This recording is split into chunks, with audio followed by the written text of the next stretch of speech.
Hello everyone, welcome to our channel Lingualia Capital. In this lecture, we will discuss a Victorian novel was written by Charles Dickens, that is David Copperfield. But before that, we will see the biography and notable works of Charles Dickens, and after that, we will discuss the summary of this novel.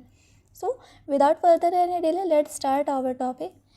तो जब हम Charles Dickens की बात करते हैं तो he was born in 7 February 1812 at Portsea, जो कि इंग्लिश के ग्रेटेस्ट कॉमिक नॉवलिस्ट कहे जाते हैं। एंड ये विक्टोरियन एज 1832 टू 1890 तक मोस्ट पॉपुलर नॉवलिस्ट माने जाते हैं। And one most important thing about Charles Dickens, we should know that Dickens was the first novelist, या he was the first who introduced the life of the poor and oppressed. मतलब Dickens पहले ऐसे novelist थे जिन्होंने गरीबी और उत्पीड़न, मतलब जिन पर जुल्म किया जाता है या जो जुल्म सहते हैं, उनको एंड उनकी प्रॉब्लम्स को अपने वर्क्स में इंट्रोड्यूस किया था। एंड अगर इनकी फैमिली की बात करें तो इनकी फैमिली पोर्ट्समाउथ में रहती थी, या पोर्ट्समाउथ में। इनके फादर का नाम जॉन डिकेंस था, जो कि पोर्ट्समाउथ में ही नेवी पे ऑफिस के एक क्लर्क थे। एंड इनके फादर की 2 एक्स्ट्राऑर्डिनरी क्वालिटीज़ थी कि एक तो ये महंगे या कह सकते हैं कि खर्चीले स्वभाव के आदमी थे, और दूसरा ये बाय नेचर काफ़ी हंसमुख या बोले तो जॉली पर्सन थे। एंड इनकी मदर मिसेस एलिजाबेथ डिकेंस, जो कि अपने हस्बैंड की ही तरह यानी चार्ल्स डिकेंस के फादर की ही तरह खर्चीली और लापरवाह स्वभाव की थी। और इनके फादर जो है अपनी फैमिली को ये 1814 में लंदन लेकर के शिफ्ट हो गए थे, और फिर वहाँ से 1816 में चेलम मूव कर गए थे। चार्ल्स डिकेंस अपने पेरेंट्स के सेकंड चाइल्ड थे, या सेकंड चाइल्ड, और देखा जाए तो ये एल्डेस्ट सन थे।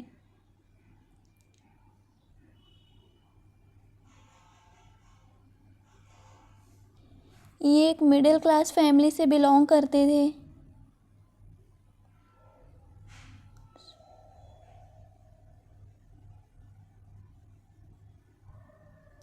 इनके पेरेंट्स को टोटल 6 चिल्ड्रंस थे, तो इनके पेरेंट्स को उन 6 चिल्ड्रंस की पेरेंटिंग करना काफ़ी मुश्किल हो जा रहा था।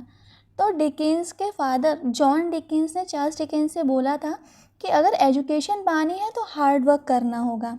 हालांकि इनके पेरेंट्स इनसे बहुत प्यार करते थे, और ये बचपन में काफ़ी कमज़ोर और नाजुक थे। एंड इनका नेचर कठोर बट मिलनसार था, और ये बचपन से ही मतलब जब इनकी खेलने कूदने की उम्र थी तो उस वक्त भी ये अपने एज के बच्चों के साथ अलग ही रहते थे, मतलब उनसे अलग ही रहते थे। मतलब कि इनको बाकियों बच्चों की तरह उनके साथ खेलने में कोई इंटरेस्ट नहीं रहता था। ये एक साइड में बैठकर बुक्स को ज़्यादा से ज़्यादा बुक्स को पढ़ना पसंद करते थे और ज़्यादा से ज़्यादा नॉलेज गेन करना चाहते थे। चार्ल्स डिकेंस ने एज अ फैक्ट्री वर्कर भी काम किया था, जो कि उस वक्त इनकी फैमिली गरीबी और समस्या से जूझ रही थी और लगभग भूखमरी की कगार पर आ गई थी, और हालात सुधरने की जगह दिन पर दिन ख़राब ही होते जा रहे थे, जिस वजह से चार्ल्स डिकेंस ने 12 इयर्स की एज में स्कूलिंग छोड़ करके 1824 में उन्होंने फैक्ट्री में काम किया, जिस वक्त इनका 12th बर्थडे था, या 12th बर्थडे। बट वो उनके कम एज में भी दिन रात हार्ड वर्क करते थे, और उनके फैमिली की कंडीशन कुछ ठीक हो सके इसलिए वो इतना हार्ड वर्क करते थे। लेकिन इनकी फैमिली तो काफ़ी कर्ज में डूब गई थी, और जिस वजह से इनके फादर को जेल जाना पड़ा था। हालांकि इनकी मदर भी काफ़ी कोशिश करती थी कि फैमिली की कंडीशन ठीक हो सके, बट वो लोग फेल्ड हो रहे थे। एंड सडनली इनके फैमिली की लाइफ चेंज हो गई जब 1824 में इनके फादर जॉन डिकेंस जेल से बाहर आ गए और इनकी मदर की डेथ हो गई थी। बट मरते मरते ही इनकी माँ ने उनके लिए टोटल 450 पाउंड्स इतना छोड़ गई थी, जो कि उनका कर्जा चुकाने के लिए काफ़ी था। चार्ल्स डिकेंस के लिए ये काफ़ी अच्छी न्यूज़ थी और इनके फादर चाहते थे कि ये फिर से अपनी एजुकेशन स्टार्ट करें। तो चार्ल्स डिकेंस ने अपनी जॉब छोड़ दी और विलिंगटन हाउस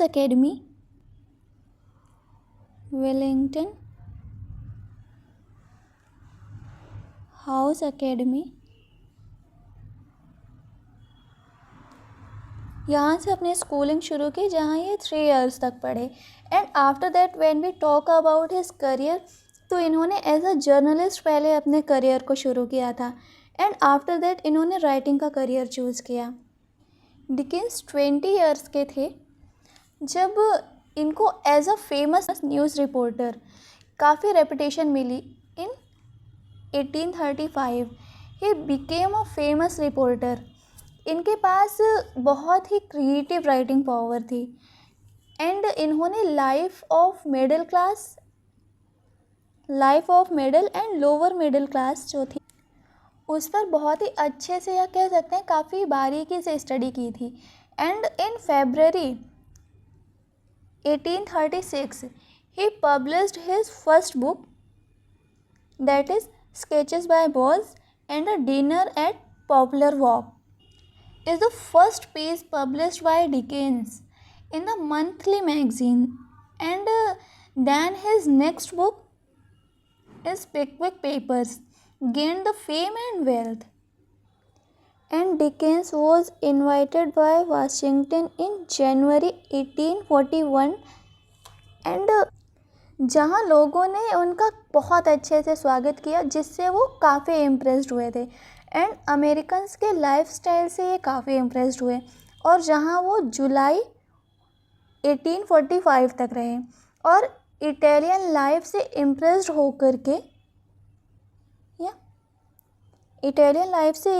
होकर के इन्होंने पिक्चर्स फ्रॉम इटली 1846 में लिखा था। एंड फिर वहाँ से लौटने के बाद इन्होंने द डेली न्यूज़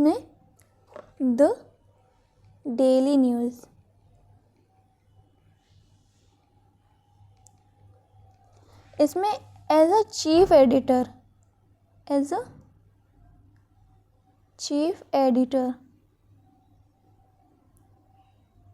काम किया, बट उनको इसमें कोई इंटरेस्ट नहीं आया, तो उस काम को इन्होंने 1846 में छोड़ दिया और पेरिस चले गए एंड डेविड कॉपरफील्ड को लिखना शुरू कर दिया इन्होंने।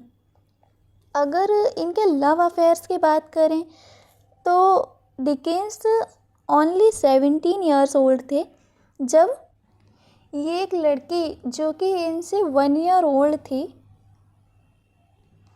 बड़ी थी, इससे वो लव करने लगते हैं, जिसका नाम मारिया बेडनेल था। तो उससे इनको लव हो जाता है, बट वो डिफरेंट नेचर की लड़की थी। तो जैसे वक्त डिकेंस 1836 में टाइम पीरियड था जब, तो वहाँ पे ये पिकविक पेपर्स की राइटिंग जब कर रहे थे, तब इनको एक 20 ईयर ओल्ड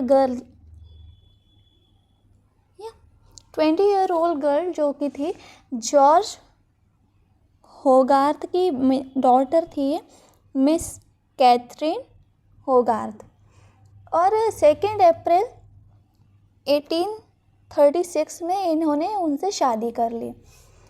एंड बहुत ही हैप्पी फैमिली थी इनके टोटल 10 बच्चे थे, बट सडनली इनकी लाइफ चेंज हो जाती है जब 1858 में ये सेपरेट हो जाते हैं। तो एक बार डिकेंस ने अप्रैल 1856 में अपने फ्रेंड को लिखा था that poor Catherine and I are not made for each other and there is no help for it. मतलब कि बेचारी कैथरीन और मैं एक दूसरे के लिए नहीं बने हैं और इसमें कोई मदद नहीं है। तो आई थिंक शायद इनके अलग होने की वजह इसको हम बोल सकते हैं, इनका ये थॉट्स हो सकता है। बट कैथरीन के जाने के बाद डिकेंस खुद को काफ़ी अकेला फील करने लगे थे, और जिस वजह से कैथरीन की एक छोटी सिस्टर थी जिसका नाम मैरी होगार्थ था, जो 17 ईयर्स ओल्ड थी। तो वो उनके साथ आकर रहने लगती है, बट उनकी भी सडनली डेथ हो जाती है। बट वो जाते जाते भी एक आइडियल वुमेन की इमेज अपनी छोड़ जाती हैं, और डिकेंस भी उनसे बहुत ज़्यादा प्यार करते थे, जो कि उन्हें कभी भूल नहीं पाए। तो इनकी अब तक की लाइफ को देखकर तो यही क्लियर हुआ है, समझ में आया है कि इन्होंने अपनी लाइफ में बहुत सारी चीज़ें फेस की हैं, बट उनकी डिफ़िकल्टीज़ अभी तक ख़त्म नहीं हुई थी। तो क्या होता है कि एक रेलवे एक्सीडेंट में उनकी हिम्मत टूट जाती है, बट फिर भी उन्होंने नॉवेल्स लिखना कंटिन्यू रखा था। वो ब्रिटिशर्स एंड पेरिस गए, एंड 1864 में वो अमेरिका गए। एंड उनके टूर्स ने उनकी हेल्थ को और बुरा कर दिया था। एंड 1869 में उन्होंने अपनी last novel the mystery of advent road इसको लिखना शुरू किया, बट ये इनकम्प्लीट रह गई थी। एंड 8 जून 1870 में इनकी डेथ हो जाती है। एंड ये नॉवेल को पोस्टमसली, या हम कह सकते हैं आफ्टर हिज डेथ, पब्लिश करवाया गया था। And he was one of the greatest novelist of this time. And we can see here his some most famous works as following. First one is the Pickwick Paper, published in 1837. After that, Oliver Twist, 1839. Nicholas Nickleby, 1839. The Old Curiosity Shop, written in 1840 to 1841. Barnaby Rose, published in 1840 to 1841. Martin Chuzzlewit, 1844. Dombey and Son, 1848. David Copperfield, 1850. Black House, 1853. Hard Time, 1854. Little Dorrit, 1857. A Tale of Two Cities, 1859. Great Expectations, 1860. Our Mutual Friend, 1864. Edwin Drood, 1870. So this is complete biography and most famous work of Charles Dickens. तो अब हम बात करते हैं इनकी one of the most famous novel, it is David Copperfield, जिसका complete title है the personal history, adventure, experience and observation of David Copperfield the younger of Blunderstone Rookery, जो कि चार्ल्स डिकेंस की फेवरेट नॉवल मानी जाती है, क्योंकि इस नॉवल में इन्होंने अपनी लाइफ के बहुत सारे इवेंट्स को इंक्लूड किया है। एंड ये नॉवल काफ़ी लॉन्ग भी है, जिसमें टोटल 64 चैप्टर्स हैं। एंड ये पब्लिश्ड हुई थी 1849 टू 1815 में इन सीरीज़ में। एंड फाइनली ये 1850 में as a complete novel published हुई थी, जिसकी setting Victorian England and Switzerland में रखी गई है। एंड डिकेंस के सभी नॉवेल्स की तरह इस नॉवल में भी इन्होंने काफ़ी सारे कैरेक्टर्स को, टोटल 46 कैरेक्टर्स को इन्होंने इसमें मेंशन किया है। तो फाइनली अब हम अपनी स्टोरी की शुरुआत करते हैं, जिसकी शुरुआत ही खुद डेविड कॉपरफील्ड से होती है। तो ये अपनी ही स्टोरी खुद इस नॉवेल में बताता है, जो कि इस नॉवेल का प्रोटैगनिस्ट भी है एंड नरेटर भी है। तो अपनी बर्थ से लेकर अपनी मैरिज तक की अपनी पूरी लाइफ के बारे में ये इसमें बताता है, जहाँ वो शुरू करता है अपनी स्टोरी अपने जन्म से, कि उसका जन्म उसके फादर की डेथ होने के बाद में रात 12 बजे हुआ था। And he was born in Suffolk,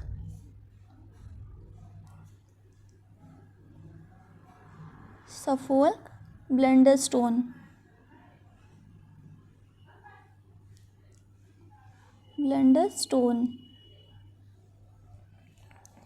वहाँ होता है। एंड इसके फादर का भी सेम नेम होता है, दैट डेविड कॉपरफील्ड। तो इनकी स्टार्टिंग की लाइफ तो काफ़ी ठीक ठाक रहती है, जहाँ ये अपनी mother Clara Copperfield and housekeeper Peggotty के साथ रहता है। और ये जो पैगडी थी ना, ये भी इसकी माँ जैसी ही थी। तो जब ये 7 to 8 ईयर्स का था तो इसकी माँ क्लारा अपनी मोस्टली टाइम एक किसी आदमी जिसका नाम मर्डरस्टोन था उसके साथ बिताने लगी थी अपना ज़्यादा से ज़्यादा टाइम, जिसे डेविड डरता भी था और इसे बिल्कुल पसंद नहीं करता था। एक दिन पैगडी डेविड को अपने साथ ट्रिप पर ले जाती है। अपने ब्रदर मिस्टर पैगडी, ये इसका ब्रदर था पैगडी का, तो उसके घर ये ट्रिप पर ले जाती है, जो कि एक फिशमैन था, जहां वो काफ़ी एंजॉय करता है। और मिस्टर पैगडी भी एक उनकी मीस होती है एमिली, उसका डेविड काफ़ी अच्छा फ्रेंड बन जाता है और उसके साथ काफ़ी मस्ती करता है। तो जब ये ट्रिप से वापस लौट के आता है तो ये देखता है कि इसकी जो मदर क्लारा थी, इसने मर्डरस्टोन, ये जो आदमी था, इसके साथ शादी कर ली है और इसके सिस्टर जैन मर्डरस्टोन भी इनके साथ रहने लगी है। और ये दोनों भाई बहन जो थे ना, ये दोनों भाई बहन मिलकर के इसकी माँ और डेविड, इन दोनों को धमकाते थे और डरा करके रखते थे। और मर्डरस्टोन डेविड को बोर्डिंग स्कूल भेज देता है, जिसका एक अब्यूसिव हेडमास्टर होता है, मिस्टर क्रेकल, वह चलाता था इस स्कूल को, जहाँ डेविड को बहुत सारे प्रॉब्लम्स फेस करनी पड़ती हैं।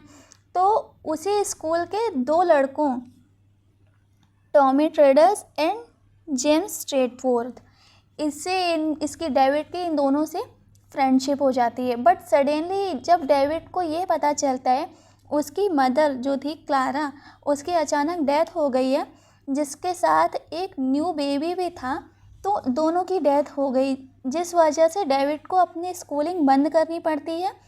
तो बाद में भी डेविड की माँ जो क्लारा को दफनाया जाता है और मर्डरस्टोन डेविड को लंदन में अपने एक कारखाने मीन्स काउंटिंग हाउस में एज अ वर्कर रख देता है। अब डेविड की एजुकेशन भी छूट गई थी और मर्डरस्टोन उसे पढ़ाना भी नहीं चाहता था। तो जब डेविड लंदन में काम करने लगा, वहाँ एक फैमिली होती है जो कि मिस्टर एंड मिसेस मैकेवर, तो उनसे मिलता है, जो कि काफ़ी अच्छे थे।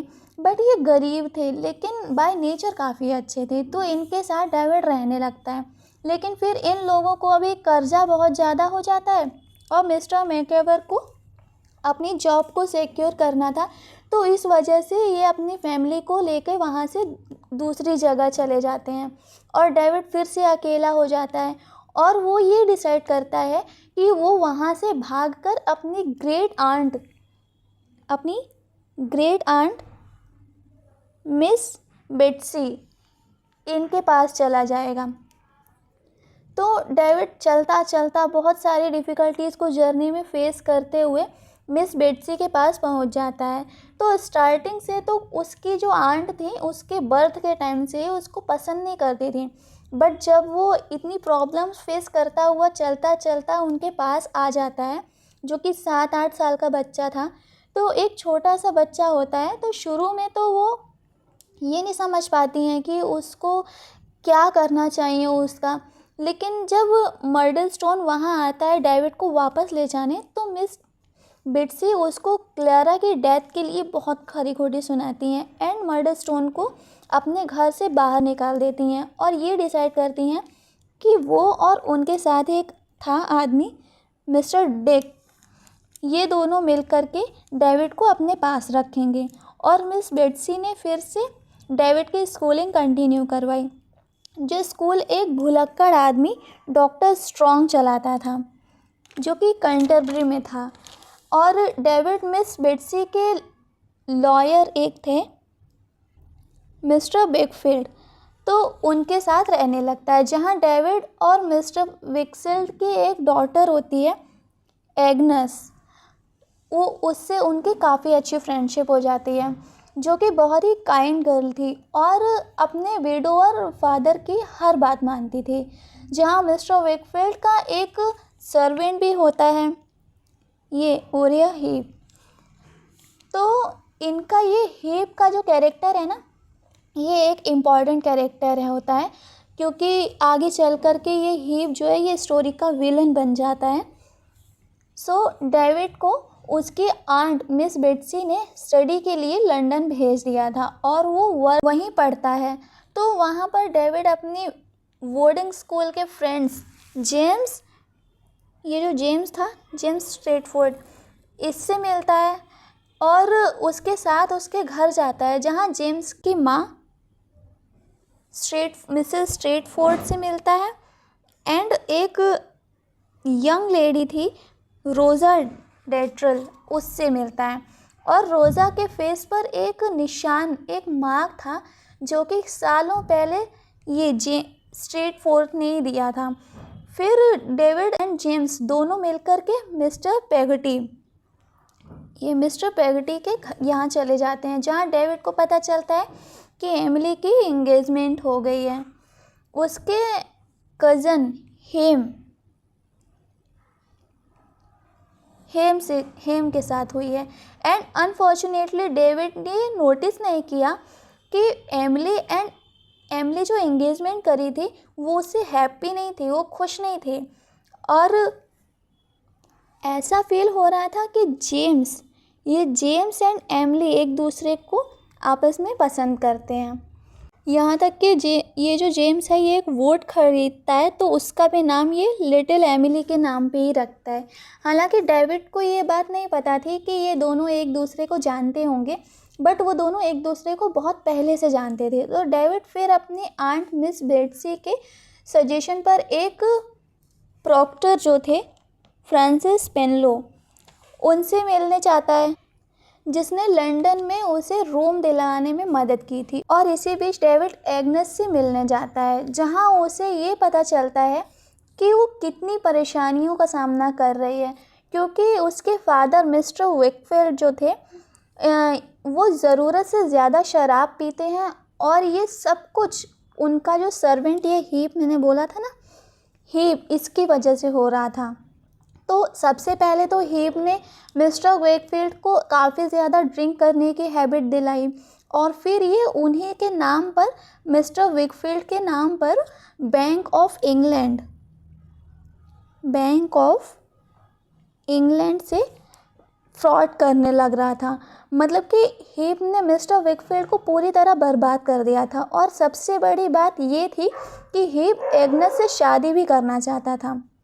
और ये बात सुनकर के डेविड को बहुत ज़्यादा गुस्सा आ जाता है, जो कि ये शादी की बात जो थी हीप ने फुल कॉन्फिडेंस के साथ खुद डेविड को बोली थी। और ये सब कुछ तब हुआ था जब डेविड लंदन चला गया था।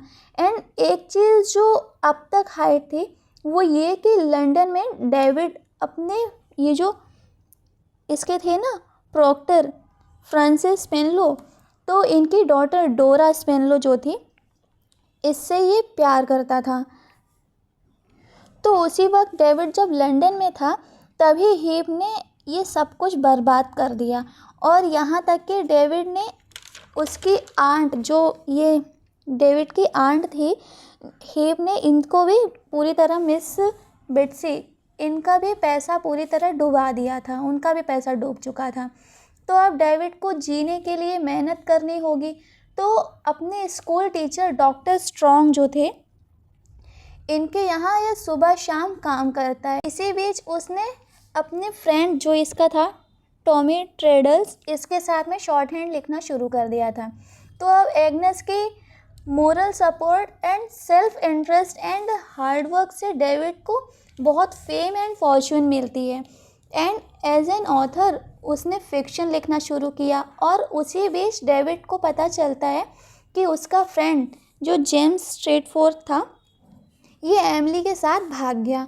But at the end of the story Emily के साथ भी बहुत बुरा होता है, मतलब बहुत गलत किया जाता है उसके साथ, क्योंकि जेम्स उसे बहुत डिसऑनर करता है। एंड फाइनली नॉवेल के एंड में एमिली जो थी ये अपने अंकल के पास वापस चली जाती है।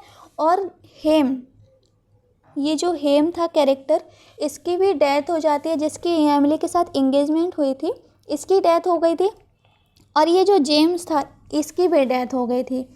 एंड मिस्टर मैक्वेवर जो थे, ये मिस्टर मैक्वेवर, ये तो याद ही होंगे जिन्होंने लंदन में उसकी डेविड की मदद की थी। तो ये जो थे ना, ये अब हीप के लिए काम करने लगे थे, उसके लिए ये काम करते थे। ये जिसने सब बर्बाद कर दिया था उसके लिए ये काम करते थे।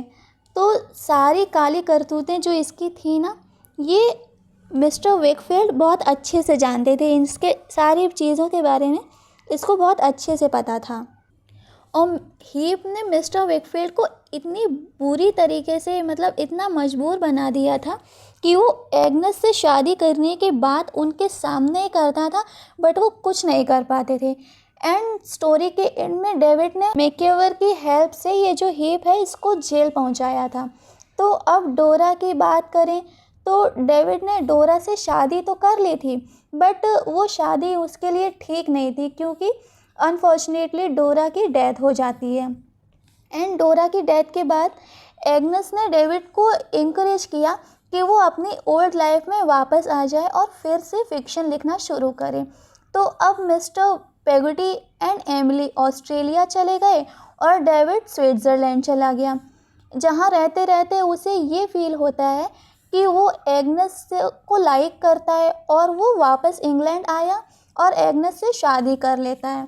एंड फाइनली इस नोवेल की एंडिंग कुछ ऐसे होती है कि डेविड एंड एग्नेस ये दोनों शादी कर लेते हैं और इनके टोटल 5 बच्चे होते हैं, जिसमें एक बेटी होती है जिसका नाम डेविड अपनी ग्रेट आंट मिस पेगटी के नाम पे रखता है।